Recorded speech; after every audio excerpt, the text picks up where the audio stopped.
এই কেসে আমি আপনি ছাড়াও আরও ডিটেকটিভ আছে। আপনি একা এত টেনশন না নিলেও চলবে স্যার। সিআইএসে আমাদের স্ট্যান্ডার্ড টিম বানানো হয়ে গেছে। হিলিয়ামের বিষয়টাও আমি ফরেনসিক স্পেশালিস্টদের জানিয়ে দিয়েছি।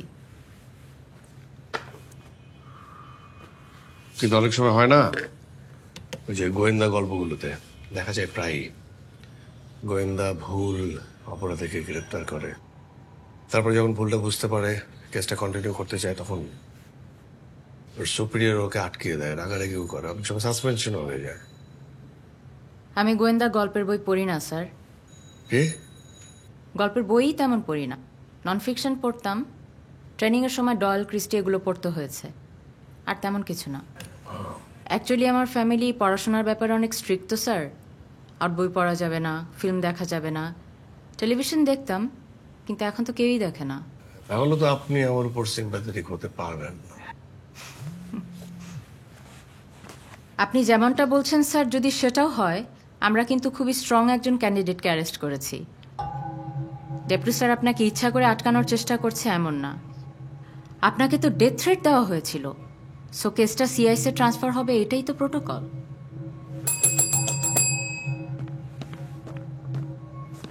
জি স্যার। গাড়ি বের করো। Okay sir. কোথাও বের হচ্ছেন স্যার? হ্যাঁ, যাবেন আমার সাথে? কোথায় স্যার? চলেন, আপনার আউট বই সম্পর্কে ইন্টারেস্ট আরো বাড়ানো যায় কিনা দেখি। চলেন চলেন। জি স্যার। যদি ধরা পড়ে যাও? কিচ্ছু হবে না মা, পুলিশ আঙ্কেলরা আছে না সাথে, ওনারা আমাদের হেল্প করবে, কিন্তু ওনারা বুঝতেও পারবেন না যে ওনারা আমাদের হেল্প করছে। ওকে?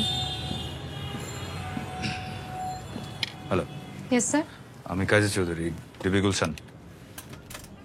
আপনাদের ম্যানেজারকে একটু ডাকেন প্লিজ। স্যারকে একটু ডেকে নিয়ে আসুন।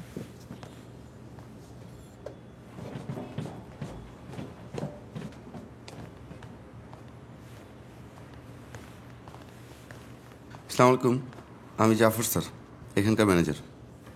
আমি কিভাবে আপনাকে হেল্প করতে পারি স্যার? শোনেন, আমি একটু তাড়ার মধ্যে আছি, বাইরে আমার অফিসারটা ওয়েট করছে। আপনাদের এখানে 2 দিন আগে সকাল থেকে দুপুর 3টের মধ্যে এই ভদ্রমহিলা আসছিল কিনা বলতে পারবেন? এই যে এটা তো সিসিটিভি ক্যামেরা দেখে বলতে হবে।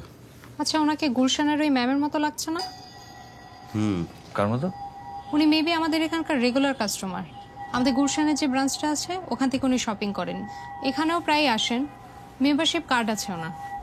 ফুটেজে দেখতে পারি? ইনভেস্টিগেশনের সময় জয়াসাবাদের ফ্ল্যাট থেকে আমরা কিছু ওই ইলেকট্রনিক ডিভাইস কেনার রিসিপ্ট পেয়েছিলাম। জয়ার বাবা মা যখন ল্যাপটপের সন্ধান দিল, তারপর থেকে আসলে ওইটা নিয়ে আমরা ঘাটাঘাটি করি নাই। ওই রিসিপ্টগুলোর মধ্যে একটা ছিল ড্রয়িং ট্যাবলেটের রিসিপ্ট।